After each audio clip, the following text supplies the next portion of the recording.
First headline India की ताजा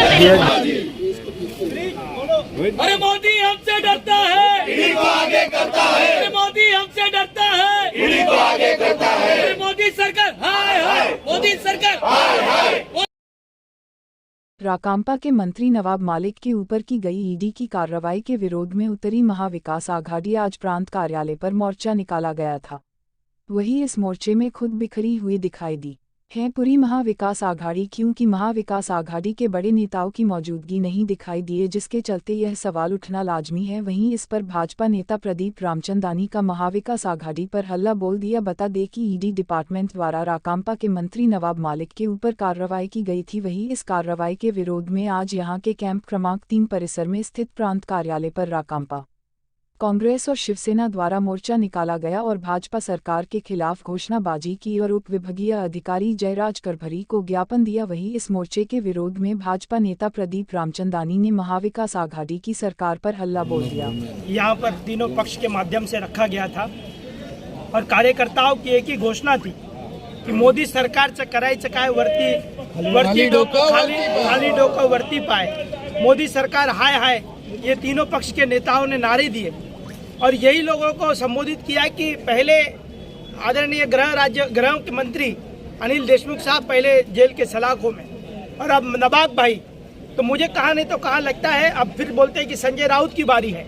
उसके बाद आज मुंबई स्टैंडिंग कमेटी के चेयरमैन के घरों पर छापे, तो इस तरीके से लग रहा है कि ईडी के अध्यक्ष, ईडी के संचालक और भारतीय जनता पार्टी के अध्यक्ष मिलीजुली सरकार इस देश के अंदर चला रहे हैं। और ऐसे लग रहा है कि हर एक देश का और महाराष्ट्र का मुसलमान समाज के तमाम साथी, उनको ऐसे लग रहा है कि हर एक मुसलमान महाराष्ट्र के अंदर दाऊद है, दाऊद की भूमिका में है।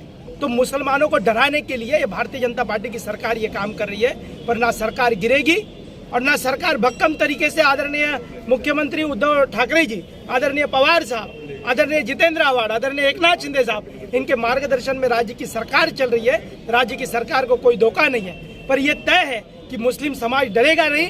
दाऊद से कनेक्शन दिखा दो, अंडरवर्ल्ड से कनेक्शन दिखा दो, पर मुस्लिम समाज को जो डराने का काम भारतीय जनता पार्टी कर रही है, पूरा मुस्लिम समाज सुरक्षित और बहुत अच्छे तरीके से महाराष्ट्र के अंदर रहेगा। महाराष्ट्र कभी दिल्ली के तख्त पर झुकेगा नहीं। ये अचानक से पार्टी के तरफ से, तीनों महाविकास आघाड़ी के तरफ से ये कार्यक्रम आया था।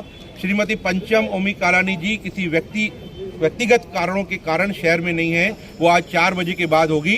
कल एक और बड़ी हमारी मीटिंग तीनों पार्टियों को रखने वाली है, उसमें मीडिया को जानकारी दी जाएगी और पंचम कालानी जी, राजेंद्र चौधरी जी भी जो विशेष कारणों के साथ शहर में नहीं है, वो सभी पक्ष के नेता आपको उस बैठक में दिखेंगे। ये आंदोलन आज खत्म होने वाला नहीं है जब तक इस मोदी सरकार को, भाजपा की जो एजेंसियों का इस्तेमाल करने वाली सरकार है, उनको पूरी तरह से मुंह तोड़ जवाब नहीं दिया जाएगा। ये आंदोलन, ये कार्यक्रम, ये धरने, ये निषेध खत्म होने वाले नहीं है। भाजपचे जे महाराष्ट्राचे जे नेते आहेत त्यांना महाराष्ट्रच कळलेला नाहीये। या महाराष्ट्राची पार्श्वभूमी काय, ही संतांची भूमी आहे, ही पुरोगामी महाराष्ट्र आहे, ही महापुरुषांची भूमी आहे। इकडे तुम्ही तुमच्या ज्या पद्धतीने तुम्ही गुजरातमध्ये किंवा इतर राज्यामध्ये लोकांना दडपशाही करून घाबरवलं असेल, तो फॉर्म्युला इकडे चालणार नाहीये।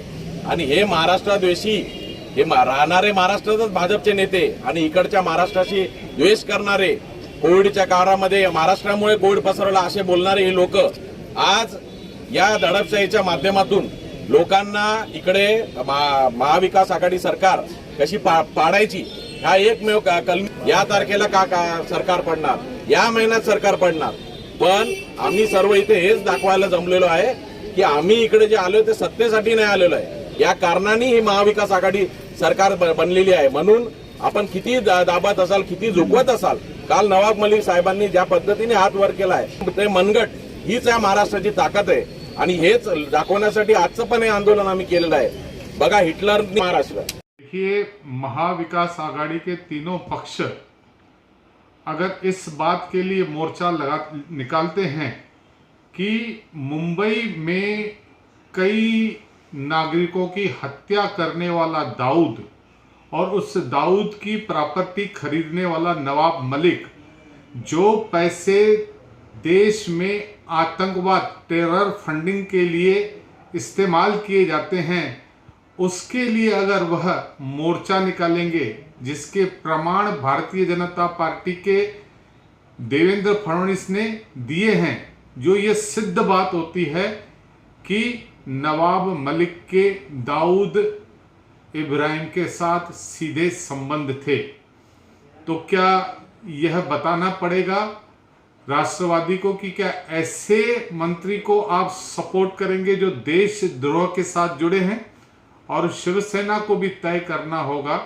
हिंदू हृदय सम्राट बाला साहब ठाकरे एक प्रखर राष्ट्रवादी थे।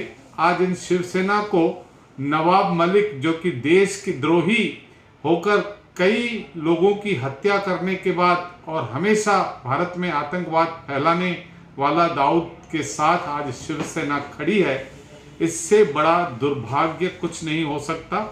और जिस तरह का समर्थन अगर यह लोग कर रहे हैं नवाब मलिक का, तो मुझे लगता है कि एक गलत दिशा में देश की और यहाँ की राजनीति बढ़ रही है और इसका जो खामियाजाना है वह भुगतना पड़ेगा, क्योंकि राष्ट्रवाद के साथ कोई भी समझौता नहीं हो सकता। सर्वोपरि राष्ट्रवाद है और शिवसेना ने भी आज यह दिखा दिया कि नवाब मलिक के कंधे से कंधा मिलाकर शिवसेना चल रही है।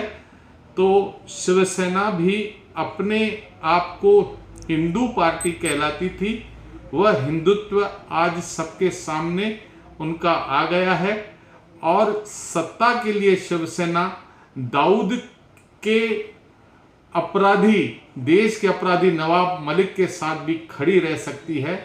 इस तरह से पूरे महाराष्ट्र की जनता खुली आंखों से देख रही है और यह कभी भी राष्ट्र हित में नहीं हो सकता।